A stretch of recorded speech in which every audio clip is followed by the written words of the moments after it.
Should we feel sorry for Sarah Ferguson? Yeah.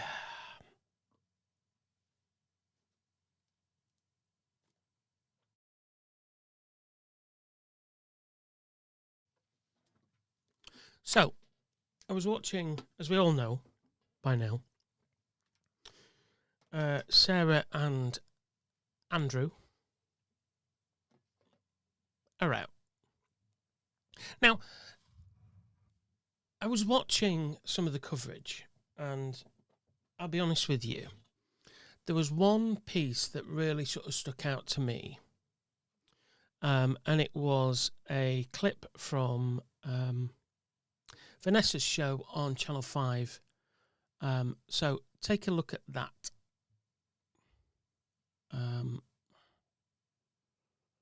To leave Royal Lodge. I said that on Monday, and I also said exclusively they would be going to, Andrew would be offered Norfolk rather than staying in the Windsor estate. But, I'm afraid Sarah's biggest mistake was her loyalty to Andrew, because that mud has stuck on her, though she's not being, the finger's not at her for these allegations. And with, there's a possible police investigation, don't forget. That's nothing to do with Sarah. But sadly, because of her lack of judgment and her loyalty, lying loyalty to Andrew, it's really cost her. But this is what I don't understand. If she's undyingly loyal to Andrew, and she herself described them as the happiest divorced couple in the world, didn't she? So she was right beside him. She said he's a wonderful man, he's a magnificent person, and whatever the paper said, she was there. She was there backing him up. How can that come to an end? I mean, isn't that the kind of loyalty that you feel for somebody for life? I think in some respects she's realised how silly she's been herself. She feels, most of all, for the victims of Epstein. She's looking at this, maybe not with rose-coloured glasses. Okay, so let's back up a minute. This is a woman, Sarah Ferguson, who is a children's author. She writes books for children. She was patron of several charities to do with children and abuse victims and all sorts of different things. Why has she severed ties now? How did I don't even know who this woman is, I'll be honest. How did she put it? How can that come to an end? I mean, isn't that the kind of loyalty that you feel for somebody for life? I think in some respects she's realised how silly she's been herself. She feels, most of all, for the victims of Epstein. She feels most of all for the victims of Epstein. Let me get this right in my head. Yeah, there's a phrase that springs to mind. Baloney. Because it is, isn't it? It's absolute bollocks.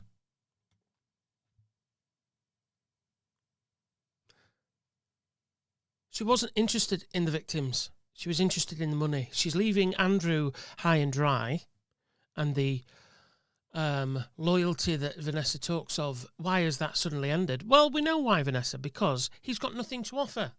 He's now not a prince. He's now not a duke. He is just Mr. Mountbatten-Windsor. What has he got? So, personally, no, I don't feel sorry for Fergie. I don't feel sorry for any of them in this puddled mess that are trying to sort themselves out. Why on earth I'd feel sorry for somebody who sends this email? This is, I think the thing that gets me is this. I know you feel hellaciously let down by me, and I must humbly apologise to you in your heart for that. You have always been a steadfast, generous and supreme friend to me and my family. I am apologising to you today for not replying to your email or reaching out to you. I was bedridden with fear. I was paralysed. I was advised in no uncertain terms to have nothing to do with you and not to speak or email you, and yet here she is emailing. And if I did, I would cause more problems to you, Jeffrey Epstein, the paedophile, the Duke, Andrew, Mr. Mountbatten-Windsor, and myself. I was broken and lost. So please understand, I didn't want to hurt Andrew one more time.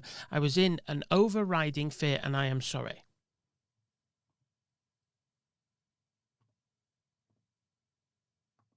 But hang on a minute. Your mate says that you feel sorry for your first thoughts are with the victims. But they're not, are they? Let's be clear. They're not. It's crap. It's absolute crap. I have no sympathy for Sarah Ferguson.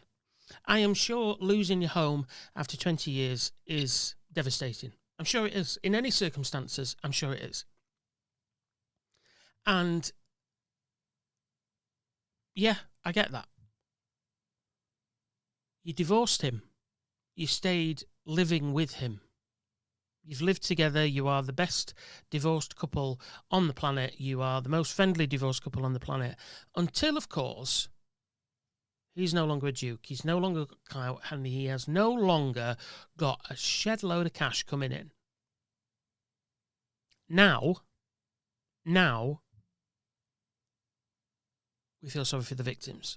No, sorry, doesn't wash with me, not having it. I am really surprised that nobody seemed to pick up Vanessa or the others. And some of the calls that were coming in, listening to people go, I feel sorry for her. She's had cancer, you know. I don't understand why having cancer seems to absolve you of all your sins. That bit seems a bit lost to me, but hey-ho. How on earth do you sit on TV? I'm told that Lizzie Cundy is something to do with football, so I know nothing about her. But how do you sit on TV? And yes, I appreciate she's defending a friend. But how can you go on TV defending a friend and say the line that she feels so sorry and so upset and so lost, and her mind is with the victims? How on earth does that? That does not fit, does it? Even you don't believe that. She's made a mistake. She hasn't made a mistake. She has not made a mistake. She made a mistake by remaining friends with the paedophile. She continued to make a mistake by staying with Andrew. Now she wants us to be sorry for the mistake she's made by emailing the guy that she was told not to have anything to do because she feels... No. Sorry, don't buy it. But I can't be the only one that thinks this, but there isn't a lot of media coverage about what's going to happen to her. She has now decided that she's packing and she's not staying with him in the new place in Norfolk. I'm off. I'm done. But to me, it can't just be me that thinks.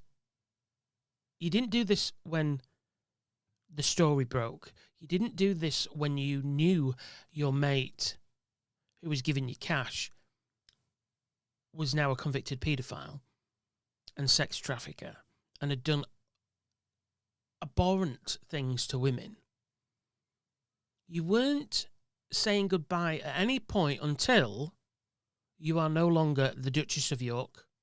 You are no longer married or friends or ex of... Yeah, don't get me wrong, I have friends that have split up and they've got kids and they're nice to each other because of the kids. You went beyond that. You lived with the bloke. And then decide to cut ties when he loses his 30-bedroomed mansion and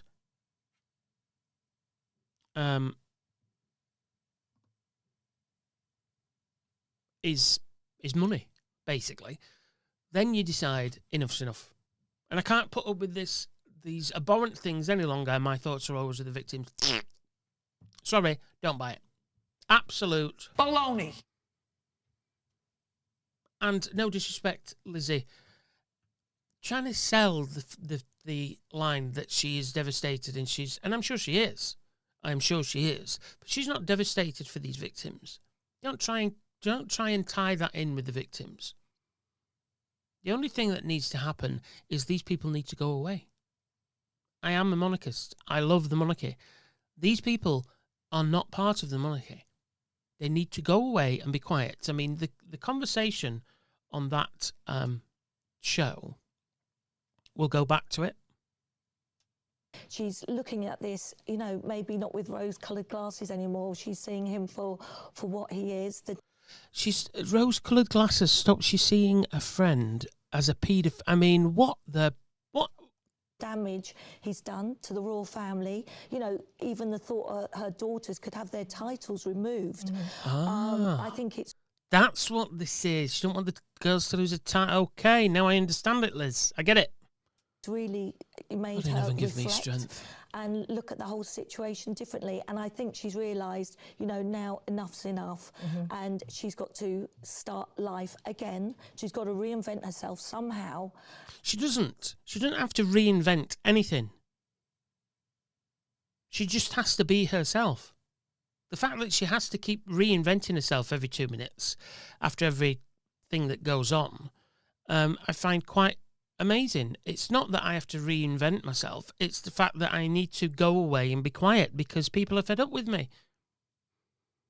There was a comment here that I've noted. And I think this is about living together. Silly, stupid mistakes. This is not a stupid, silly mistake. That's not paying enough tax, or forgetting that your MOT is due, or forgetting that you needed eggs as well as milk. This isn't a stupid mistake. This is... God, I mean, save me, seriously. And no one knows that more than Sarah Ferguson today. Yeah.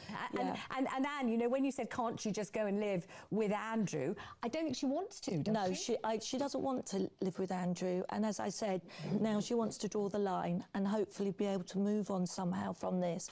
Because he's got nothing to offer her. I'll go back to it. He has nothing. This guy is about as well off as I am. He has nothing. He's got no title, no job. He has no, yes sir, no sir, 3 bags full. There is nothing. He is a nobody. So why on earth would she want to continue living with the guy? And it's nothing to do, let me be crystal clear, with his alleged offences and his friendship and relationship with Epstein, because she's been there right up until this point. Is it just me that thinks this? hail@hailtalkradio.com. Drop us your thoughts on this entire saga. There's more videos to come on this, because I just cannot believe the gall of some people. I'm baffled. I'm really baffled. So don't forget. Email hail@hailtalkradio.com. And let me know what your thoughts. Don't forget to like, share and subscribe this. And I try my videos and I end my videos by saying be kind, but I have to say it's bloody hard to do sometimes. But where you can, in a world full of... be kind.